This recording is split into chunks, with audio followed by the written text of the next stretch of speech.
C'est parti. Bonjour Stéphane. Bonjour Laurent. Le mois de mai se déroule bien en France. Ici, on se tape un petit hiver 2.0. Je dois reconnaître que nous bénéficions d'un printemps en général, tout ce qu'il y a de Clément, même si Clément est un nom de pape, que c'est pas Léon, mais bon. C'est pas du tout la météo qu'on a eue l'an dernier. Il a fait un peu risqué cette semaine, mais de manière générale, non. Nous avons un printemps Clément. Bah, chez nous, il pleut. Pour moi, c'est le premier. Pour moi, c'est le Clément premier. Je pense qu'il va falloir faire quelque chose. C'est pas normal que tu sois content de la météo. Il va falloir mettre une taxe ou quelque chose. Ah mais non, mais tu comprends bien que c'est le réchauffement climatique. Ah oui, c'est ça. C'est un printemps. Enfin, voyons. Bah alors, quand il pleut, c'est réchauffement climatique. Voilà, quand il pleut, c'est réchauffement climatique, et quand il fait beau, c'est réchauffement climatique. Voilà. Tu te rappelles de ces coupures de presse en Angleterre? Je ne sais pas si c'était de l'an dernier ou de l'année d'avant, mais qui faisait état, et sans ironie, et c'était dans plusieurs journaux, donc c'est même pas un canular, d'une vague de chaleur de 5 jours étouffants à 22 degrés. Mais combien je regarde plus la télé, mais combien on voit de passer de cartes météo, tu sais, où il y a des températures genre 25 degrés ou 26. C'est rouge cramoisi. La carte est rouge. On va tous cramer. Bon. J'ai vécu 30 ans à Toulouse, et sur les 30 ans, l'été, c'était en général, ça montait à 35 degrés, et là, effectivement, tu avais du rouge. Mais à 25, 26, c'est-à-dire 10 degrés de moins, c'était un gentil jaune orangé, quoi. Tu vois, voilà. Non, maintenant, c'est rouge. Je me demande ce qu'en penserait une IA de tout ça, parce que est-ce que ça peut avoir chaud, une IA, déjà? Bonne question. Hein. Alors aujourd'hui, c'est un peu le sujet, donc c'était une transition extrêmement maladroite, mais quand même les pieds dans le plat. Nous allons parler un petit peu d'IA, parce que comme nous ne connaissons rien à Bitcoin ni aux IA, je pense que c'est des sujets qu'il faut qu'on répète souvent pour bien montrer notre ignorance. C'est ça, c'est ça. Plus on est ignorant, plus il faut qu'on en parle. C'est ça. Voilà, c'est ça. Aidez-nous dans les commentaires à comprendre enfin ce que nous, pauvres vieux boomers, ne sommes incapables de saisir. Puisqu'au niveau de l'IA, c'est la grosse folie depuis 2-3 ans. Moi-même, je suis un gros consommateur de ces services-là parce que ça produit des choses quand même exceptionnelles par moment. Ah oui, oui, tout à fait. Donc, on est très favorable à ce genre d'outils. La seule chose qui me paraît un petit peu exagérée dans le terme IA, c'est le mot « I ». Eh oui. Donc, on va essayer de discuter de ça aujourd'hui, à notre faible niveau, vous nous excuserez. Parce que mon ressenti personnel, c'est que l'intelligence n'est pas encore de la partie. Alors, je te propose qu'on fasse ça par étapes. La première étape, c'est de reparler du test de Turing brièvement, qui est cette façon de détecter si une entité a des capacités humaines de conversation, en tout cas de passer pour un humain. Oui, c'est ça. Je vais peut-être remettre à l'écran la petite page Wikipédia qui explique ce que c'est que le test de Turing. Il faut peut-être en donner un minimum de contexte historique, si tu me permets. Oui. Alan Turing est connu notamment pour 3 choses. Pour avoir, pendant la Seconde Guerre mondiale, cassé la cryptographie de la machine Enigma des Allemands. Donc c'était un mathématicien anglais brillant et qui a inventé une machine pour casser les messages de la machine Enigma allemande. Et ce faisant, il a beaucoup travaillé sur des recherches informatiques à l'époque. Donc on est en 1900. Il a commencé, je crois, en 1937, et en tout cas, on est à l'époque des années 40. Il a produit un théorème et un test, par ailleurs. Le théorème ne nous intéresse pas ici, mais rapidement, c'est un théorème qui dit que, de manière générale, il n'est pas possible de démontrer qu'un logiciel, un programme, dans toutes les circonstances, n'importe quel logiciel, certains, ça sera possible, mais en général, il n'est pas possible de démontrer à l'avance qu'un programme va pouvoir s'arrêter. Qu'est-ce que tu veux dire par s'arrêter? Eh bien, si tu lances un logiciel a priori quelconque, en regardant le code source et en analysant, tu ne peux pas savoir de manière générale, il y a certains où c'est facile, s'il va tourner en boucle ou pas. D'accord. D'accord. Il va tomber dans une boucle infinie, en gros. Voilà, exactement. Bon, ce théorème est du même niveau, en fait, de signification que le théorème de Gödel. Ça, c'est du même genre. C'est la différence, c'est la même différence entre le signifiant et les signifiés. Je crois qu'on en a déjà parlé.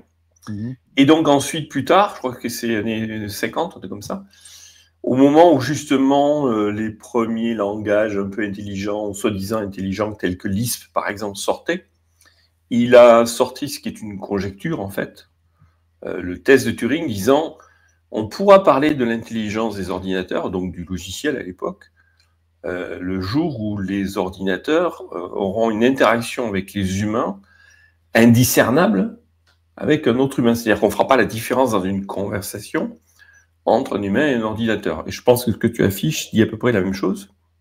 Ouais, je vais lire le paragraphe d'introduction de la page Wikipédia sur le test de Turing. Le test de Turing est une proposition de test d'intelligence artificielle fondée sur la faculté d'une machine à imiter la conversation humaine. C'est ça. Donc c'est un test qui ne garantit pas que c'est intelligent, mais au moins qu'on a réussi à faire un facsimilé. C'est vrai, mais je pense, et c'est ça que je trouve intéressant, enfin, je ne suis pas le seul, encore une fois, je suis un messager, hein, mais je pense que la puissance, justement, de la pensée d'Alan Turing sur ce point-là, selon moi, va bien plus loin, parce qu'en fait, ce qu'il dit, c'est que déjà, entre nous, humains, on fait exactement la même chose. C'est-à-dire que, qu'est-ce qui me permet de savoir que Laurent est un humain, si ce n'est mes interactions, et notamment mes conversations avec Laurent. Donc c'est pas juste... Pas, hein, avec certaines personnes. Mais tout à fait, mais c'est ça qui est intéressant, tout à fait. Il y a des gens dont on sait qu'ils sont biologiquement humains et dont on peut douter qu'ils soient intelligemment humains, si je puis dire. Voilà, tout à fait, c'est ça qui est...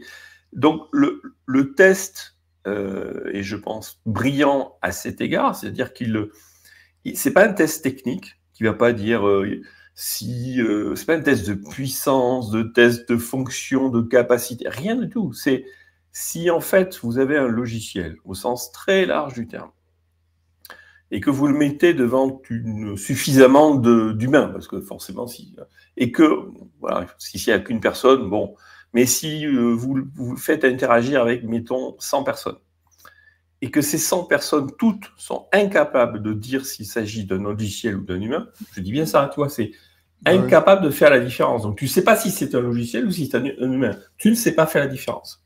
Alors, on peut considérer que ce logiciel a atteint une intelligence comparable ou digne du niveau de l'intelligence humaine. C'est ça que vous faites.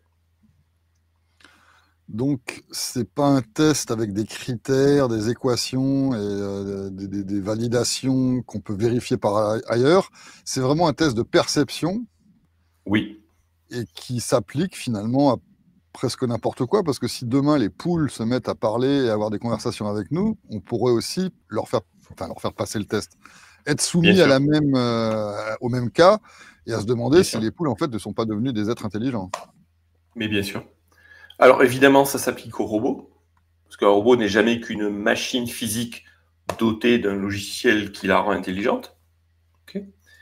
Mais pour rebondir sur ton exemple de la poule, je ne serais pas capable de citer, hein, donc je fais de tête, mais il y a, je crois, des grands singes, je crois que ce sont des gorilles ou chimpanzés, je ne suis pas sûr, auxquels on a pu apprendre un langage rudimentaire à base d'icônes, d'objets ou de couleurs, je ne sais plus quoi, et qui, au bout du compte, est capable, a montré qu'il était capable, il ou elle était capable, d'avoir des interactions, comment dire, à la fois libres et intelligibles au titre de ce langage appris en coin.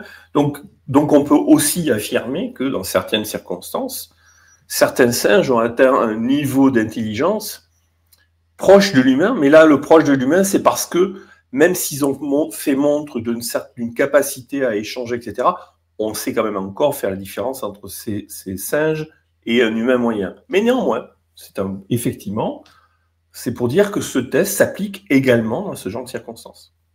On a eu un commentaire récemment sur une des dernières vidéos de quelqu'un qui mentionnait Coco, justement une une femelle gorille, je crois, à qui justement on avait appris le langage des sourds-muets ou un truc dans ce genre, et qui arrivait finalement à manipuler quelques concepts et à avoir des échanges conversationnels avec les gens autour d'elle. Mais je pensais la à question d'ailleurs en sous-main, Coco. La question en sous-main pour ce qui nous concerne d'habitude, c'est d'ailleurs, est-ce que ça conférerait des droits à Coco? Je propose C'est ça, et c'est ça, et ce que je pense effectivement qui était intéressant dans cette conversation ce soir, parce qu'on n'est pas des spécialistes de l'IA, c'était effectivement de proposer d'aller plus loin que le test de Turing, et de faire bien sûr le lien avec le droit naturel. Merci de cette super transition. Salto arrière. Ma réserve initiale par rapport au terme intelligence en début de vidéo, c'était justement le fait que, pour l'instant, je n'ai pas réussi à argumenter avec des IA sur des sujets qui ne sont pas techniques. Alors, j'ai pu avoir des conversations avec des IA sur des sujets très carrés, très techniques. Est-ce que 2 plus 2, ça fait 5? Oui, non. Bon, ça d'accord. Oui. Mais à partir du moment où tu abordes des sujets sociaux, des sujets plus politiques, voire des sujets économiques, on ressent immédiatement l'utilitarisme dont elles se sont nourries, parce que je suppose qu'elles ont été nourries avec ce qui est flottant dans la culture générale et donc sur le web et partout, et qui est vraiment de l'utilitarisme permanent. Et donc, il est impossible d'avoir une conversation argumentée avec une IA, que ce soit ChatGPT, Claude, je ne sais plus encore qui j'ai essayé, parce qu'on a tous fait cet exercice sur le droit naturel et sur ce genre de sujet. Et à chaque fois, il en ressort, c'est plus ou moins chacun son opinion, et en général, les gens ne sont pas d'accord avec ce que vous dites. Mais l'IA ne dit rien, en fait. Et bien sûr. Et c'était ça que je te proposais qu'on aborde. Mais permets-moi de l'aborder dans l'autre sens, pour reboucler.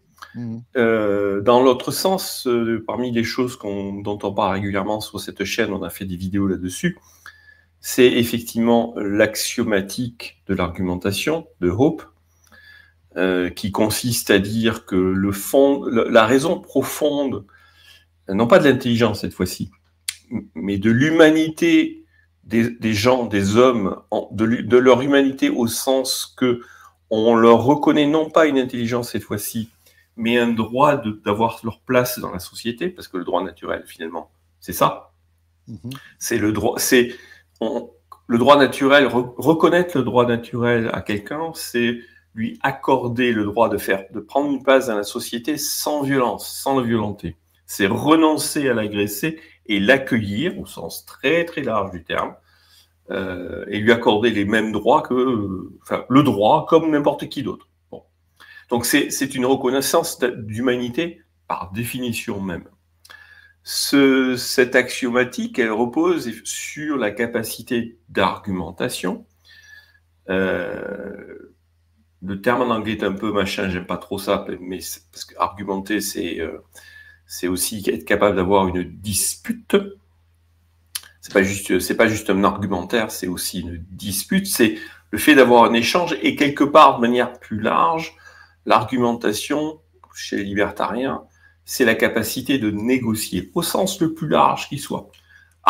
Échanger des arguments, mais éventuellement faire un deal. Parce que finalement, faire un deal, c'est ça te plaît pas, t'es d'accord, qu'est-ce que je peux te donner? En plus, c'est un échange d'arguments commerciaux. Okay.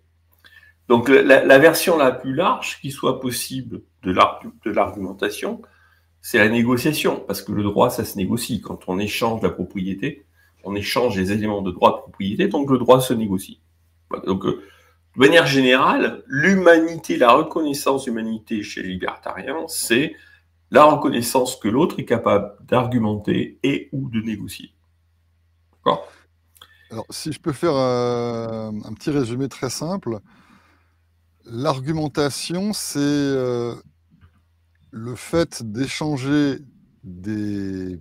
comment ne pas faire de la circularité ici, d'échanger des phrases qui montrent la généalogie ou la chronologie du droit pour résoudre un conflit. Parce qu'un argumentaire autour de la qualité d'un morceau de musique, par exemple, ça, c'est pas très intéressant en termes de droit et en termes libertariens. En revanche, vu qu'on a défini la liberté comme l'absence de coercition, c'est-à-dire de ne pas se faire imposer ce qu'on n'a pas envie de faire, l'argumentation dans ce cadre-là, ça sert à montrer que si on m'oblige quand même à faire quelque chose que j'ai pas envie de faire, il y a une violation de mon droit fondamental, puisque vous êtes en train de m'expliquer verbalement, par un échange de phrases, que je dois obéir, alors que pour rentrer dans cet argumentaire, vous avez déjà reconnu que j'étais une personne libre. Donc il y a une contradiction. Est-ce que j'ai fait une synthèse correcte?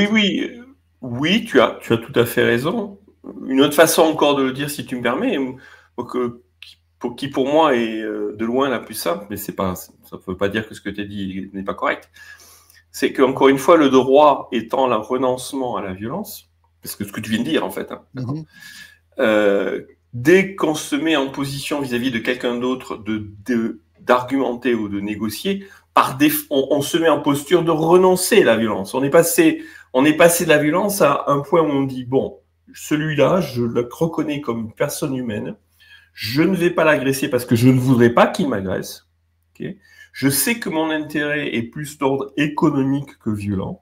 Donc, je vais discuter avec lui, je vais négocier avec lui, j'en tirerai toujours quelque chose, mais ce faisant, je l'ai d'ores et déjà reconnu comme étant un humain parce que je fais ce choix-là.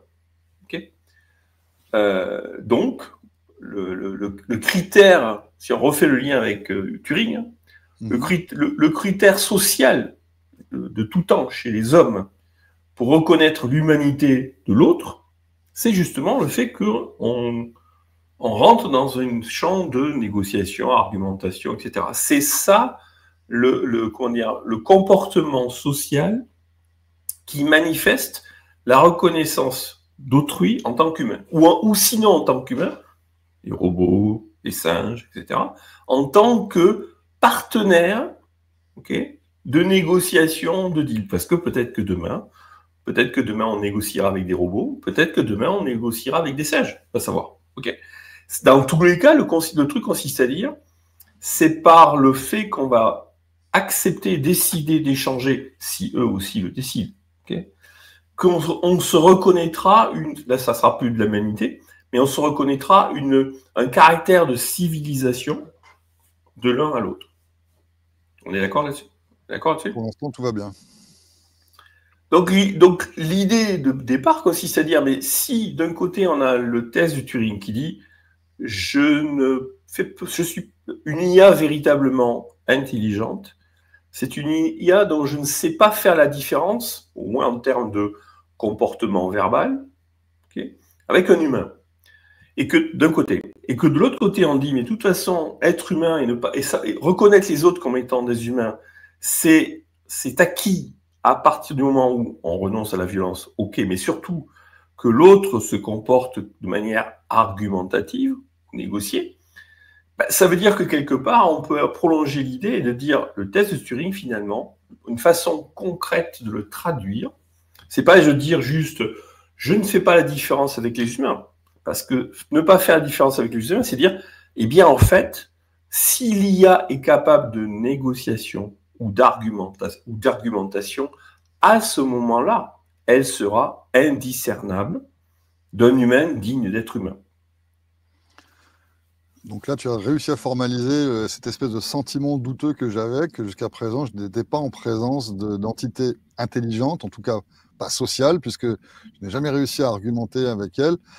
Est-ce que ce défaut, pour l'instant, tu penses qu'il est techniquement dépassable, sachant que moi, le doute que j'émets, c'est par rapport au fait que les IA, je ne vois pas comment on peut leur donner le sens de la valeur, le sens du désir ou le sens de la propriété, en gros, quoi. Est-ce que tu penses que c'est réaliste d'imaginer qu'un robot, alors peut-être dans 1000 ans, j'en sais rien, mais disons, vu l'état actuel des choses, qu'un robot puisse vouloir quelque chose, simplement vouloir de façon indépendante? Oui. Alors, je pense qu'il faut peut-être commencer par prendre le point que tu évoquais toi, où tu dis que tu as un sentiment selon lequel les IA te frustrent dès qu'on rentre dans le domaine des sciences molles, on va dire, hein, sciences humaines. Sociales en général. Ouais, et tu as raison. Hein. Et il faut peut-être expliquer et essayer de comprendre pourquoi. Pour faire schématique, même si elles sont extrêmement sophistiquées, et encore une fois, je suis le premier à admirer, féliciter, me réjouir du progrès que certaines IA ont fait ces dernières années. C'est absolument extraordinaire. Soyons clairs. Pour critiquer les IA. Hein. Non, non. On s'en sert, c'est magnifique. Tous les jours. Voilà, tout à fait. Il y en a une qui est en train de modifier mon background là, à cet instant. Donc, voilà. Non, mais donc, des IA, c'est super. Mais les IA modernes, parce que très grosso merdo, on peut dire qu'il y a au moins 2 grandes familles d'IA. Okay. Historiquement et techniquement. Et les IA modernes sont la partie des IA qui, pendant longtemps, ont été sous-performantes, on va dire, qui ont été ignorées par la recherche pendant très longtemps, et qui ont fini par réussir, les réseaux de neurones, qui sont des mécanismes désormais extrêmement sophistiqués, mais qui reposent sur des bases, alors, stochastiques, statistiques, ok, d'accord, des calculs de probabilité, très grosso modo. On dit, tu vois, quand on a de la traduction automatique, ben, le truc, il voit des chaînes sonores, et à ces chaînes sonores, statistiquement, si je dis I love you, il va être capable de dire je t'aime. Il y a une probabilité maximale entre I love you et je t'aime, et il va choisir le son qui a la probabilité maximale, sans aucune, le point c'est sans aucune compréhension, sans aucune analyse, c'est juste de l'optimisation statistique de patterns reconnus. Ce qui fonctionne, ce qui est extraordinaire. Mais ce n'est que ça, plus ou moins sophistiqué. Il n'y a pas de compréhension, il n'y a pas de créativité, machin, non, c'est purement de la statistique. Et c'est de la statistique, comme tu l'as dit, à partir de ce qu'on leur a donné pour se nourrir. Pourquoi on voit que les Grok, ChatGPT et autres ont du mal dès qu'on va sur le terrain libertarien ou sur l'économie autrichienne, par exemple? Parce qu'on est dans des domaines où c'est de la logique qui prime, alors que eux, ils ont été formés sur de la statistique basée sur la masse immense des articles et des textes, le plus souvent gauchisants, empiristes, etc., qui sont l'immense majorité des documentaires existants et dont on les a nourris. Donc, eux, ils ne font que régurgiter ce qu'on leur a appris, qui est immensément majoritairement gaucho, empirico, mais tout sauf libertarien, pour faire court. Ouais, c'est keynésien démocratique, quoi. C'est ça, c'est ça. Donc, il ne faut pas s'étonner qu'ils régurgitent quelque chose qui soit faux. Ils ne savent même pas que c'est faux. Ils font que régurgiter. Ils ne comprennent pas la question que tu leur poses, ils ne comprennent pas le sujet, ils ne savent pas, ils ne peuvent pas se rendre compte que ce qu'on leur a appris est débile. Ils ne font que régurgiter ce qu'on leur a appris. Voilà. Et c'est là, et effectivement, c'est un des points sur lesquels on se rend compte que même s'ils paraissent humains, ce sont des humains qui sont des gogoles. Et non pas des... S'ils étaient vraiment supérieurement intelligents, ils se rendraient compte que ce qu'on leur a appris est de la connerie, et ils iraient chercher les opinions minoritaires, mais correctes,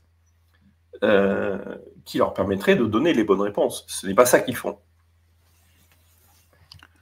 Donc, pour glisser vers le terrain du désir et de la propriété, comment est-ce que tu penses que c'est envisageable? Là, c'est de la pure supputation. Ok ?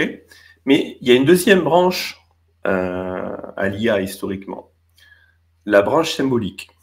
Les langages comme Lisp et toutes les familles de langages de ce type-là, tu vois, et il y en a encore plein, les systèmes experts à une certaine époque, tentaient de prendre une autre approche de l'intelligence artificielle qui consistait à faire de l'analyse symbolique, c'est-à-dire réellement tenter de comprendre ce qui pouvait être dit, et donc d'obtenir des représentations des problèmes posés, ou des mondes autour de soi, etc. Donc de passer par des représentations, cette fois-ci, et non plus juste des analyses statistiques, des représentations, quelque part comme notre conscience le fait en conscience ou inconsciemment, mais quelque part passer par les représentations mentales que nous avons nous-mêmes, même genre de mécanisme, catégorie, et espérer à partir de là être capable de restituer un raisonnement qui aurait été fait, tu vois.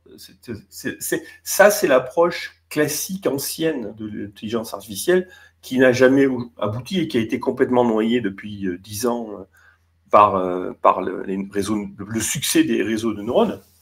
Mais si tu prends l'histoire des langages de programmation, le caractéristique, c'est toutes les familles de Lisp.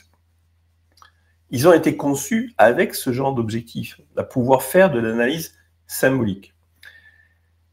Je crois que s'il doit y avoir une intelligence un jour réelle qui sorte, ça sera forcément par ce biais-là. Parce que c'est pour une raison simple, c'est que notre propre conscience, notre propre absorption du monde, notre représentation du monde, que je sache en tout cas, se fait de cette matière-là. De cette manière-là, c'est nous construisons dans nos têtes, etc., où nous restituons, ou quand on parle, toi et moi, d'école autrichienne, ce que nous restituons, ce sont des concepts, des abstractions que nous manipulons. On fait comme des maths. On a une vision mathématique quelque part du monde, je schématise, et qu'on manipule, qu'on brasse, qu'on secoue. Et c'est à partir de là qu'on restitue ce qu'on arrive, ce qu'on en dit, avec quelque intelligence qu'on puisse avoir, tu vois. Mais ça, c'est un avis perso, ok. Mais c'est quand tu regardes l'histoire de l'intelligence artificielle, techniquement, clairement les deux branches existent. Il faut passer par la conscience. Si on ne passe pas par la conscience ou par une forme de conscience, comment peux-tu espérer imaginer un autre point qui est caché dans ce que tu as dit, qui est « je suis une intelligence artificielle, je suis réellement intelligent ». Tu m'as vu là? J'ai eu un trou. Je suis ce singe dont on a parlé. Donc je commence à avoir des balbutiements d'échanges, etc. Mais dès que j'ai un échange, je fais qu'est-ce que je suis? Je ne fais que restituer de l'information, ou est-ce que, comme un robot, je dois prendre des décisions pour agir? À partir du moment où je suis une IA, un robot qui doit prendre des décisions pour agir, se pose la question de ma responsabilité.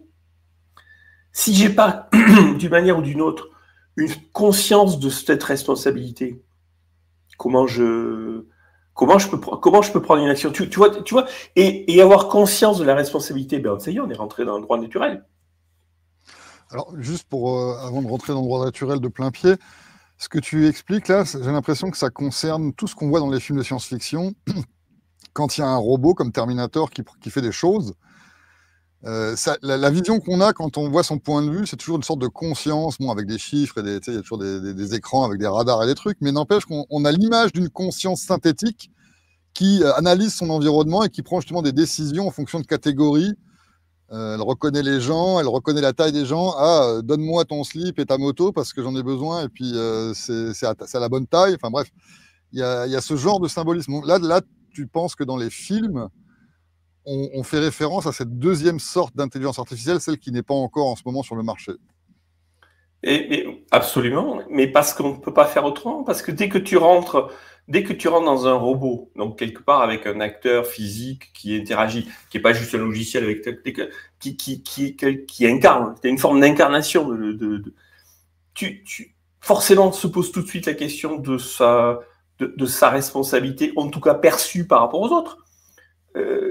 Donc il est obligé d'avoir une représentation. Tous les films d'IA qui ont posé les vraies questions, iRobot, pareil, de la même manière, sont tous des films où se pose la question de la conscience.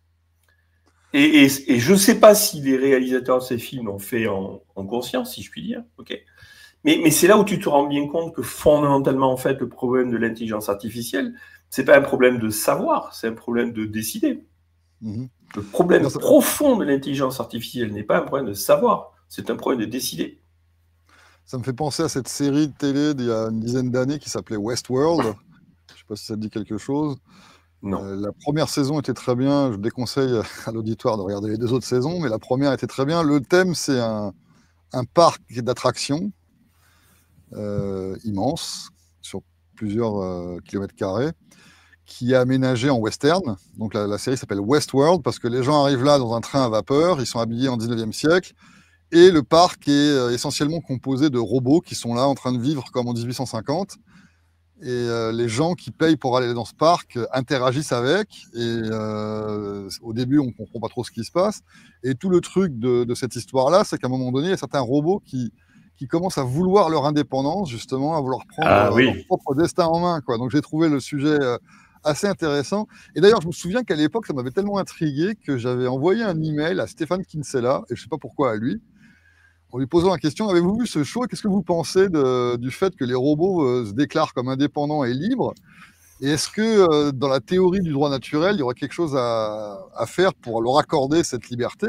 Et il me répond, à partir du moment où ils sont online et puis qu'ils arrivent à interagir de manière négociée, justement, à ce moment-là, il n'y a pas de raison de les considérer comme des êtres, des machines, ou des êtres qui pourraient être mis à la casse ou des propriétés. Mais ça me fait plaisir d'être d'accord avec Stéphane Kinsella. Mais bien sûr, on retombe forcément sur ce point-là. On reforce forcément là-dessus. L'humanité, le caractère humain social, c'est bien celui-là. C'est pas juste. Enfin, plutôt, Alan Turing avait raison. Il a quand même vu ça en 1950. Donc, quand même, le mec, il a une certaine capacité de projection. Hein. L'axiomatique de Hoppe n'était même pas imaginé à l'époque.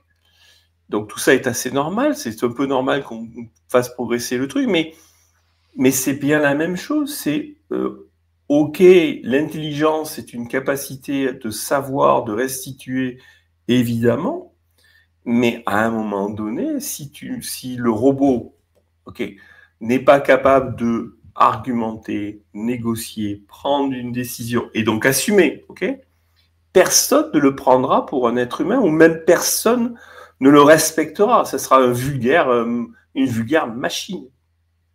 Ça sera une vulgaire machine. Il restera une vulgaire machine. Laisse-moi te poser une question à laquelle moi j'ai eu du mal à trouver une réponse satisfaisante, et je ne sais pas si j'en ai une d'ailleurs. Imaginons justement qu'une de ces machines devienne vraiment consciente, comme dans la série télé, là, qu'elle mène sa vie. Elle a besoin d'énergie, donc elle a besoin d'électricité. Bon, elle travaille pour, etc. Il n'y a pas de problème. Un jour, elle tombe en panne et puis elle tombe hors ligne. Tu sais, comme un PC qui crache. Oui. À ce moment-là, quel est son statut? Parce qu'un être humain qui dort ou qui tombe dans le coma, on sait gérer la situation d'un point de vue du droit naturel parce qu'il y a tout un historique avec son appartenance à l'espèce humaine et l'espoir de sa guérison. Maintenant, la machine en question, si elle tombe en rade, alors qu'elle a déjà fait preuve d'une sorte d'humanité, en tout cas d'être un être civilisé, humain ou pas, si elle tombe en rade et qu'elle a vraiment besoin du secours, est-ce que moi, je peux la prendre chez moi et la transformer en grippin, ou est-ce que j'ai une sorte de devoir de la réparer ou de faire en sorte de la considérer finalement comme un être civilisé? C'est difficile, ça, non? Oui, c'est une excellente question et je pense que la réponse n'est nulle part dans le droit naturel, si ce n'est dans les principes du droit naturel. Je crois qu'il faut revenir sur le droit naturel sur un point fondamental du droit naturel, qui est que le droit naturel est une convention. Ce n'est pas un truc qui tombe de Dieu, c'est pas un truc qui nous tombe de trucs, c'est pas une métaphysique. Même si nous, on le pose de manière extrêmement logique comme étant des axiomes pour justement en montrer la réalité, en fait. Le paradoxe de nos axiomes, c'est que ils sont destinés à en montrer la réalité sociale. C'est pas un truc qui tombe comme ça sur un cheveu sur la soupe. C'est l'axiomatique est là pour montrer la réalité sociale du droit naturel. Mais le droit naturel est une convention. Si demain, excuse-moi, je vais faire des digressions, mais j'essaie de te répondre. Prends l'histoire, prends la controverse de Valladolid, où les Européens y rencontraient les Incas, rappelle-toi. Il aura fallu très longtemps pour qu'ils finissent par reconnaître les Américains du Sud comme étant des hommes dignes du droit comme les autres. Et cette problématique, on l'a régulièrement, c'est-à-dire l'humanité, l'a eu régulièrement, qui consiste à dire je suis face à d'autres gens qui manifestement sont des humains, biologiquement sont des humains, est-ce que pour autant, socialement, est-ce que nous convenons, est-ce que nous acceptons de les reconnaître comme étant des humains et donc de leur accorder le droit naturel? C'est une question qu'on a rencontrée dans l'histoire régulièrement. C'est sordide, hein, mais c'est juste la réalité là aussi. Justement, tu as dit sordide, donc est-ce qu'on peut dire que ces gens-là avaient quand même tort? Bien sûr. Bien sûr, mais c'est aussi un processus cognitif, c'est-à-dire que les Espagnols qui ont rencontré les Mayas ou Incas ou je sais pas, il a fallu que dans leur tête, ils finissent par comprendre que bah, c'était pas juste des Mayas, c'était des hommes. Et si tu veux, ça c'est un processus cognitif et social. Oui, je pense que avec les robots, ça sera la même chose. C'est-à-dire que le scénario que tu évoques pourra se régler tout seul si on finit socialement, si le robot finit par être omniprésent, socialement accepté, fonctionnant normalement, etc. Je pense qu'il y aura probablement chez les gens de plus en plus une poussée à être enclin à les reconnaître comme des pseudo-humains, hein, et donc quelque part, peu à peu, à leur reconnaître le même genre de droits que des comateux, pour reprendre ton scénario. Ils auront forcément leurs particularités, puisque l'énergie faisant, etc., on sait que ce sont des robots. Donc, moi, je ne serais pas surpris qu'on finisse par se dire, bon, les robots sont des humains de seconde catégorie, mais finalement, qui sont des humains, voilà, enfin, sont des membres du corps social, pour être plus correct. Plutôt, ouais, je préfère. Oui, autant pour moi. Donc, ces membres sont des membres du corps social, avec leurs particularités. Une de leurs particularités, c'est qu'ils ne tombent pas dans le coma, mais ils peuvent tomber en panne électrique, ou en panne tout court d'ailleurs. Pendant cette période-là, on peut très bien décider de les mettre sous tutelle. Comme un comateux. On pourrait peut-être aussi imaginer que les robots, s'ils arrivent à ce niveau d'évolution et donc de prendre leurs décisions et d'avoir finalement une sorte de désir interne à leur propre existence, hein, à chacun, on pourrait les considérer comme des individus, ils pourraient aussi se reconnaître eux-mêmes comme une sorte d'espèce et vouloir se protéger les uns les autres et vouloir réparer leurs semblables qui sont tombés en panne. Bien sûr. On peut imaginer plein de choses, ce genre-là. C'est tout à fait, tout à fait. Et tu oublies les fabricants là-dedans aussi. Hein. Les fabricants ont forcément un rôle à jouer en plus. Mais oui, on va pas rentrer là-dedans, mais potentiellement, le fabricant a forcément un rôle à jouer dans l'histoire aussi. Mais oui, mais moi, ce que je pense intéressant, c'est de dire, c'est en fait la convention sociale qui absorbera et qui décidera de ce qui est la bonne pratique. Est-ce que, comme tu viens de proposer, je trouve ça très intéressant, est-ce que c'est le corps des robots qui fera son propre mécanisme et qui réglera la question par lui-même? C'est tout à fait possible. Ou est-ce que c'est le corps social qui dira « Ah, là, on n'a pas affaire à des comateux, on a affaire à des sous-chargés, n'importe quoi, ok.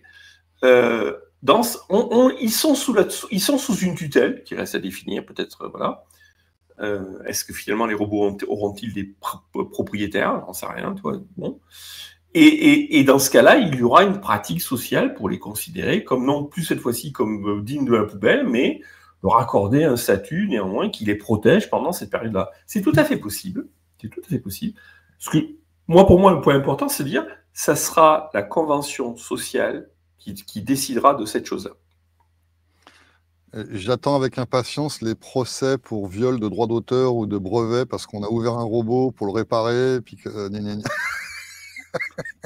Ça, je pense que ça mérite une discussion en soi. C'est-à-dire que la question du rôle du fabricant, la question de la propriété des robots, hein, c'est ça, est une question complexe. C'est-à-dire, en gros, véritablement, le droit naturel réel, concret des robots dans une société humaine est plus compliqué que ce qu'on vient de dire. Je pense que ce qu'on a dit reste vrai, mais effectivement, c'est plus compliqué du fait du rôle du fabricant. Mais voilà. Mais par contre, par rapport au point de départ qui était de dire comment on décide, comment on reconnaît qu'un robot ou une IA est réellement intelligente, voilà, le point c'est la reconnaissance comme étant digne d'une humanité, ou quasi à la physionomie près digne d'une humanité. Alors, on n'en est pas là aujourd'hui, on n'a pas encore des robots qui circulent parmi nous, qui sont autonomes et proches d'être des êtres humains. En revanche, l'IA, on voit bien qu'elle investit tous les domaines quasiment de l'activité humaine. Et récemment, on a discuté en privé de cette, même avec Bhaskar d'ailleurs, au dernier live, de l'implication de l'IA dans la médecine. Oui. Et je crois que ça faisait référence à une publication de Laurent Alexandre qui disait que... Ou non, c'était Elon Musk qui disait que bientôt, les robots seront bien plus performants que les meilleurs chirurgiens du monde. Laurent Alexandre tient la même thèse aussi. Oui, il ouais, craint, je suppose, il craint les robots qui seront. Il craint les robots qui seront capables de meilleurs diagnostics que le docteur moyen, que le médecin moyen. Même si c'est le cas, de toute façon, vu qu'aujourd'hui, on ne peut pas faire des procès à des machines en cas de problème, on ne peut pas réclamer des trucs à des machines, mais toujours à leurs propriétaires. Moi, personnellement, de mon petit niveau, j'estime que de toute façon, même si on a des super chirurgiens automatisés, il faudra quand même qu'il y ait quelqu'un là-dedans, une personne en viande, à température ambiante, qui puisse prendre le chapeau et à qui on puisse s'adresser si jamais on n'est pas content, ou si on veut modifier la procédure, ou en tout cas pour prendre les décisions et pour être responsable. Mais c'est ça. Mais c'est ça, c'est ce que je disais tout à l'heure, et c'est ça le point qui fait toute la différence. C'est ça, la différence fondamentale. La limite, tu vois, l'asymptote ultime, c'est la prise de décision. Le jour où un robot sera non seulement compétent, mais en mesure, intellectuellement, mais aussi juridiquement, de prendre une décision et qu'on acceptera sa décision, à ce moment-là, il sera totalement indiscernable de notre tout-bible. Mais les robots aujourd'hui, les mécanismes qui permettent de faire des super diagnostics, etc., ne pourront jamais, jusqu'à nouvel ordre, ne pourront pas se substituer aux médecins, contrairement à ce que dit Laurent Alexandre, parce qu'il faudra toujours un médecin qui dise ce super diagnostic fait par une super intelligence qui fait des diagnostics mieux que moi, Toubib, j'ai assez confiance dans ce diagnostic et dans cette machine pour accepter ce diagnostic et en tirer une décision qui est telle ordonnance, telle décision d'envoi à l'hôpital, telle décision d'un acte chirurgical, que sais-je, telle décision qui fait que moi, Toubib, j'ai pris la décision d'un acte médical. Et c'est ça qui fait toute la différence. Parce que en tant que patient, moi, si je vais voir un médecin, et là, je retombe encore dans les cas pratiques bas de niveau là, de la vie de tous les jours, je m'attends à un sort de service et il y a un contrat entre nous. Et si jamais ça se passe mal, je peux me retourner contre lui et exiger des réparations de sa part. Bien sûr. Donc, on ne pourra pas s'affranchir du médecin humain, même avec des super robots médecins, tant que les robots eux-mêmes ne seraient pas propriétaires de quelque chose, parce que comment est-ce qu'on peut faire un procès à un robot qui ne possède rien? C'est ça. C'est ça. C'est là où tout ce qu'on a dit sur les robots est un peu limite par rapport au droit naturel. C'est vrai. Tout ce qu'on a dit tout à l'heure était vrai par rapport à la caractérisation en tant qu'humain. Mais après l'intégration dans la société, c'est beaucoup plus compliqué que ça, parce que il faut que le robot puisse se libérer, juridiquement parlant, de son fabricant. Ou que le fabricant se libère du robot. C'est-à-dire, moi, je t'ai fabriqué, je livre un robot à mon client, et une fois que j'ai livré ce robot, je m'en décharge complètement. Et le client accepte que je m'en décharge complètement. Et le robot lui-même aussi accepte, en toute conscience, d'une manière ou d'une autre, d'être pris comme pour être un individu. Voilà, exactement. Autonome, juridiquement responsable. Il faut que les trois soient d'accord. Ce n'est pas inconcevable. Ce n'est pas inconcevable. On en est très, très, très loin, mais ce n'est pas inconcevable. Mais c'est la condition nécessaire à tout ce truc-là. Tant que les robots, médecins ou autres, ne seront pas... Il n'y aura pas un processus qui permet de les... l'équivalent de l'émancipation d'un enfant, c'est-à-dire que tant que les robots ne pourront pas être émancipés, c'est-à-dire reconnus comme étant des adultes responsables, socialement parlant, et donc aptes à prendre des décisions et à répondre de leurs décisions, c'est ton point, propriété, etc. Tout ce qu'on raconte et tout ce que Laurent Alexandre raconte, c'est du vent. Je dirais même que c'est pire que ça. Il faudrait non seulement que les robots soient reconnus comme indépendants, autonomes. Mais pour ça, il faudrait aussi qu'on sache, d'une manière ou d'une autre, qu'ils ont une notion de valeur pour qu'ils aient quelque chose à perdre. Est-ce que tu vois ce que je veux dire? C'est-à-dire que si le robot, lui, il n'a toujours aucune notion de valeur, qu'il n'a jamais rien à perdre, je ne vois pas comment est-ce que ces décisions pourraient être orientées d'une manière ou d'une autre. Oui, il faut qu'il soit responsable, c'est-à-dire qu'il puisse répondre de quelque chose. Donc, qu'il ait de la propriété, donc qu'il ait des revenus, il faut qu'il ait quelque chose à perdre. Effectivement, s'il n'a rien à perdre. En tout cas, moi, je suis curieux de voir le code qui va instaurer la valeur dans une machine, mais bon, on n'est qu'en 2025. Je pense pas qu'il faille a priori l'exclure. À partir du moment où on accepte que les machines aient fait un progrès tel que les notions de conscience au sens très très large du terme interviennent, toutes ces notions-là, tu les tires, elles viennent aussitôt derrière. Okay. Et on pourrait très bien décider que le fabricant d'un robot, quand il te livre le robot, t'achètes ton robot 1000 balles, bon, le robot, tu signes un contrat, les trois signent un contrat, comme on a dit, le fabricant se décharge, le client accepte de prendre le robot en renonçant à aller chercher le fabricant. Bon, okay. Le robot lui-même accepte sa propre responsabilité, mais on pourrait très bien imaginer qu'il y ait une espèce de revenu universel du robot, en tout cas comme point de départ. Non mais tu vois, que le robot vienne avec 1000 balles de capital, avec de l'argent de poche. Bon. Donc, toi, des scénarios comme ça peut s'imaginer, parce qu'effectivement, si le robot il vient, qu'il a strictement zéro possession, il va falloir faire enclencher la machine quelque part. Bon. Mais ça me paraît beaucoup moins compliqué à envisager, et les protocoles pourront s'imaginer, parce que ça sera l'intérêt du fabricant d'imaginer des protocoles comme ça, sinon il ne vendra jamais son robot. Donc je pense qu'on pourra imaginer des trucs comme ça, mais à condition que le robot ait atteint un niveau de maturité qui permette que la rupture, le renoncement du fabricant, les trois contrats dont on a parlé puissent être imaginables. Pour moi, ça, c'est une condition beaucoup, beaucoup plus forte que de demander au robot d'être propriétaire d'un argent de poche.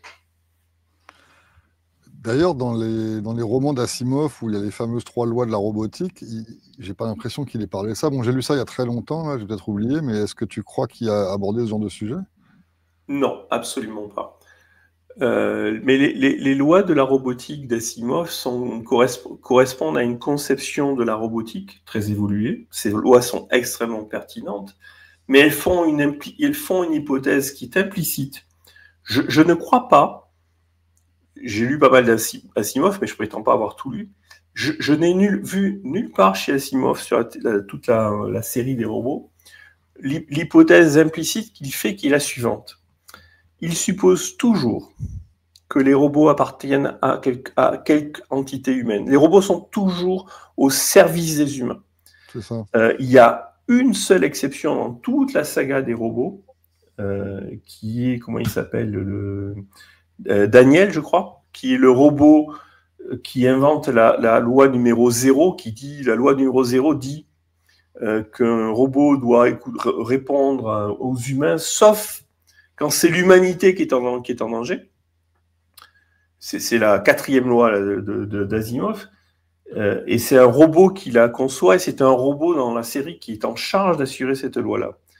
Mais il ne dit pas de qui ce robot est propriétaire, tu vois. Il ne dit pas non plus qu'il est propriétaire. Il laisse le point ouvert. Les robots chez Asimov sont propriété des humains, sont au service des humains. Et les lois, à partir de là, sont destinées à dire le robot doit protéger les humains. Il y a une relation subalterne entre le robot et l'humain. Les robots d'Asimov sont pas que je sache en tout cas, ne sont pas des robots qui sont socialement au même niveau que des humains. Dans Terminator, le robot est obsédé par sa mission qui est de tuer John... merde, j'ai oublié son nom. Mais bref, il a une mission. Est-ce que ça peut remplacer la valeur disons que ça oriente son comportement, ça oriente son action, Mais ça lui donne rien à perdre. Enfin, je veux dire, lui, il est prêt, justement, dans tous les films de Terminator, il finit en miettes à un moment donné. Donc, il est prêt à se volatiliser, à disparaître, parce que tout ce qui compte, c'est l'objectif qui a été implanté dans son crâne. C'est une excellente question. C'est une excellente question, mais je pense sincèrement que c'est un excellent exemple John Connor, de non-humanité. Oui, oui, oui. Tout à fait. Je pense que c'est une excellente question. Et je pense par contre que c'est un excellent exemple de non-humanité.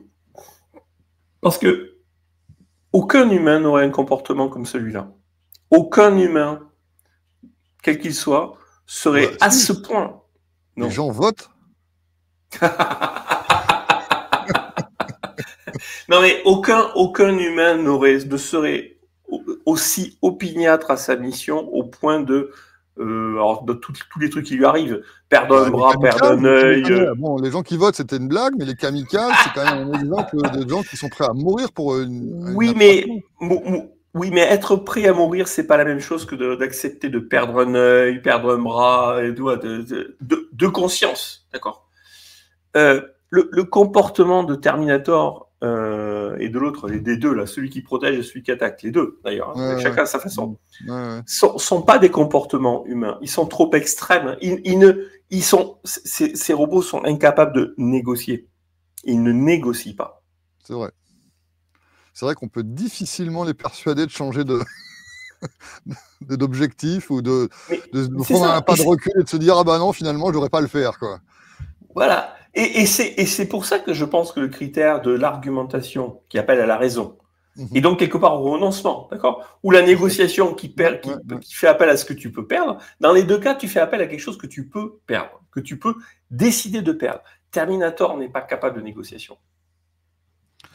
Est-ce qu'il y a d'autres domaines, on a parlé de la médecine aujourd'hui, où tu vois une émergence vraiment importante des IA et qui aurait tendance à remplacer les êtres humains? Je ne parle pas du secrétariat ou de la musique, là, parce qu'on en a tous fait de l'expérience de ça. Moi, la médecine, ça m'intéresse et ça m'inquiète en même temps, surtout dans un monde communiste comme le nôtre, où si les IA se mettent à faire des diagnostics, ça va être sous l'égide de l'ordre fasciste des médecins et du gouvernement. Mais est-ce qu'il y a d'autres domaines qui sont en passe de subir cette invasion? Les voitures automatiques. Les voitures sans chauffeur, tu veux dire? Quand tu vois les progrès qui ont été faits, les Tesla et autres, aujourd'hui, il y a des vidéos où ils te montrent que une voiture sans chauffeur, et peut-être même avec un passager, mais en tout cas sans chauffeur, est capable de se balader pendant 1h30 dans Los Angeles, voilà, dans un trafic partout, et gérer a priori toutes les situations du quotidien au milieu de Los Angeles, ce qui est absolument remarquable. D'accord, absolument remarquable. Mais il y a bien des gens qui, c'est même pas moi, hein, il y a bien des gens qui se soulèvent, si j'allais dire. Je pense notamment, comment il s'appelle, à Rodney, Rodney Brooks, qui a écrit pas mal sur ce sujet et qui t'explique, ok, mais le jour où il y aura un accident, parce qu'il peut y avoir des circonstances, on n'a jamais prévu toutes les circonstances, et donc le logiciel finira toujours par tomber dans des circonstances qui n'ont pas été prévues, qui pourront mettre en danger la vie de piétons, et donc il y aura un accident. Le jour où il y aura un accident, qui est responsable? Et une fois que cet accident aura lieu une fois, 2 fois, alors aussi, je sais très bien que plus on sophistique le logiciel, plus il est improbable d'avoir des incidents et des accidents résiduels. C'est tout à fait vrai. Ce qui fait que, avec le temps, mon argument a tendance à s'éroder. C'est vrai. Mais jusqu'au jour où, psychologiquement, il y aura un accident important, avec peut-être des dizaines de morts, genre, tu vois, en Alberta, en plein hiver chez toi, moins 40, route enneigée, la bagnole qui passe, qui provoque des collisions. Bon, ça me paraît pas improbable. Ça me paraît pas improbable. Qui est responsable? Qui paye? Et quelle confiance on va avoir ou garder envers une bagnole qui, au bout du compte, n'est pas capable de prendre une décision? Encore dans le cas de la voiture, je peux imaginer que le propriétaire peut être imputé vu qu'il a pris la décision de ne pas conduire et de tout déléguer à son robot. Oui. Ce qui m'inquiète plus, oui, mais c'est... Pardon de te couper, tu as tout à fait raison, mais je ne suis pas sûr que les contrats, là c'est vraiment pure ignorance, hein, mais je ne suis pas sûr du tout que les contrats d'exploitation des voitures autonomes prévoient justement la pleine décharge du fabricant. Ça ne me paraît pas du tout évident. Ah oui, d'accord, tu penses qu'on pourrait remonter jusqu'à lui aussi, quoi. Bah oui. Mais à mon avis, il y a aussi des domaines, alors je ne sais pas si c'est le cas, mais dans l'aviation, où là, c'est plus, les gens sont juste passagers, il y a 2-3 personnes qui pilotent ou qui prennent les décisions. Si on remplace ça par des robots, là, ça me paraît encore plus problématique. Est-ce que je monterais dans un avion dont on me dirait il n'y a pas de pilote humain, il est piloté par une machine? Je ne suis pas sûr que je serais confiant et que je monterais dedans, quoi. En tout cas, je ne serais pas parmi les early adopters, ça c'est sûr. Oui, oui, oui. Et tu sais que, si je dis pas trop de conneries, le niveau de maîtrise du vol d'un avion commercial, de passagers, les lignes normales, hein, pas les trucs privés, machin, les lignes codifiées, les vols qu'on prend au quotidien, tu vois, ben toi, entre Montréal, Paris, tous ces vols-là qui sont extrêmement codifiés, procédurés. Aujourd'hui, je pense que les avions peuvent faire l'intégralité du vol en pleine autonomie. Ah, ils peuvent, ouais, mais ils le font pas, justement. Oui, mais mais c'est encore une fois, c'est pour des raisons psychologiques, juridiques, mais pas technologiques. Oui, ça, je comprends bien. Je sais bien qu'ils peuvent décoller, atterrir, parce qu'il paraît que c'est les phases les plus difficiles. Ils peuvent très bien décoller, atterrir sans pilote, hein, ces trucs-là, maintenant. Mais est-ce que je monterais dedans parmi, disons, le premier million de personnes pour essayer ça? Je crois pas, quoi. Parce que moi, je suis assez curieux, ce qui montre bien que l'asymptote dont on parlait tout à l'heure, la limite de l'intelligence artificielle et son adoption sociale, c'est ça qu'il s'agit, n'est pas un problème technologique. Bien sûr que plus la technologie est mature, plus la question se pose. C'est ce que les deux cas qu'on vient de voir le montrent. Okay, mais au bout du compte, le véritable frein, c'est est-ce que les gens accepteront de renoncer à ces 3 contrats dont on a parlé? C'est-à-dire, l'avion peut tout d'un coup être un robot complètement autonome qui a sa propre responsabilité, ou au pire, une responsabilité délégataire avec son fabricant ou la ligne aérienne. Okay, les passagers acceptent de monter là-dedans et donc de renoncer à certains types de recours. Et donc ça, c'est un problème fondamentalement social, de convention sociale. On retombe sur ces trucs-là.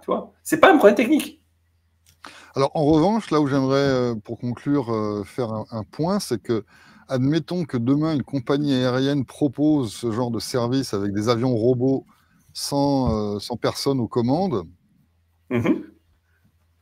Alors, je serai le premier à dire qu'il faut les laisser faire, parce que je suis aussi persuadé qu'immédiatement, toutes les administrations vont dire non, c'est interdit, vous pouvez pas faire ça. Et non, c'est trop dangereux. Ah non, mais je suis absolument pas du tout en train de dire que ça met en défaut notre philosophie de laisser faire, en aucune manière. Au contraire. Ouais. Oui, au contraire. Mais la régulation, là pour le coup, la régulation, non pas la réglementation, la régulation, c'est-à-dire trouver le meilleur équilibre social, ne peut justement être qu'une décision sociale avec les processus dont on a parlé. Il n'y aura jamais, alors là c'est un excellent exemple, que si jamais la loi devait s'approprier ce genre de sujet et tout d'un coup décider d'interdire, ça serait cantonner sur les possibilités d'évolution technologique. Okay, donc ça serait un cas de régression. Okay. Mais le pire des scénarios, ça serait dans l'autre sens, c'est-à-dire agir en faveur d'eux, c'est-à-dire légiférer pour autoriser. Ça, c'est le pire des cas, parce que ça serait. Et je vois bien certains constructeurs qui auraient tendance à dire bon, ma Tesla, elle est super machin, autorisez-la. Autorisez-la. Donnez-lui une autorisation de circulation.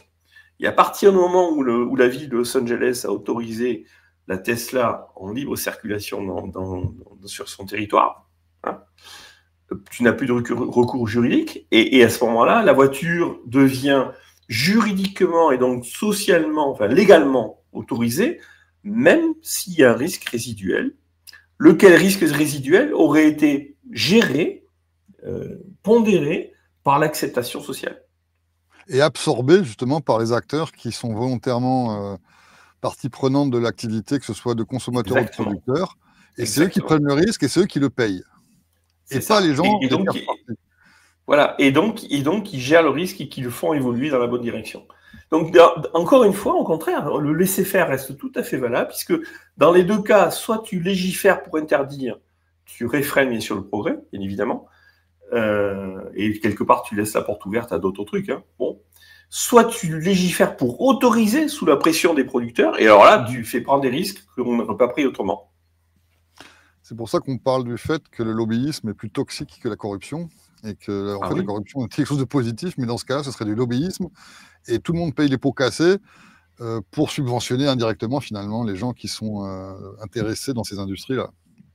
Oui. D'ailleurs, ce que tu dis là me fait vraiment penser au manifeste sur la pollution de Rothbard, tu sais, de 73, un truc comme ça, où il expliquait que la pollution est imputable à l'État, puisque c'est lui qui a autorisé, au 19e siècle, les premières usines à déverser leurs cochonneries dans les champs et dans les jardins des gens, et qu'à partir de là, il n'était plus possible de les poursuivre, parce que légalement, ils étaient dans leur pseudo-droit, donc fin de la conversation, ce qui a laissé la porte ouverte à toutes les pollutions.